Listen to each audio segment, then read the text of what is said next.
Hello, my dear YouTubers. I hope you like my slippers from Victoria's Secret. They are new.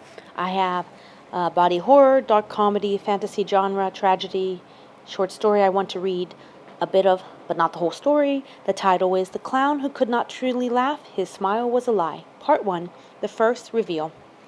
You've heard of him. I suppose you have. Why would you not have? He's been known by so many for quite some time that it is unlikely that his name is unfamiliar to you.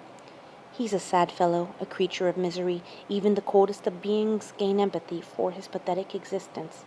Last I heard, his feet were off dancing about gaily in a field someplace not so far from where his blank body had been left.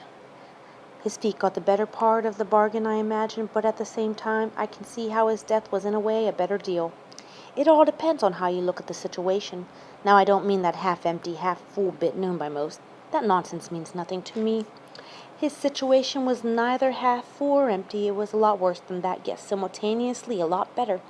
I suppose it really equaled zero. A neutral life, so it was quite horrible if you go by that. But if you look only at the positive and not the negative side of his life, it was quite fantastical, to say the least. Yet there was the tragedy of the hiding, of the being afraid, of being unaccepted after the change, fear of ridicule, bullying, prejudice, crime full of hatred against his own being, all because of his feet, his large, abnormally long, grotesque, awkward-looking clown feet, literal clown feet. That is enough for now. I must go rest. Part 2, continuation of the revelation of the large feet. It had been an afternoon when it occurred, a hazy, dreary, yet relaxing time. You see, he rather preferred those sort of gloomy, dystopic-like environments.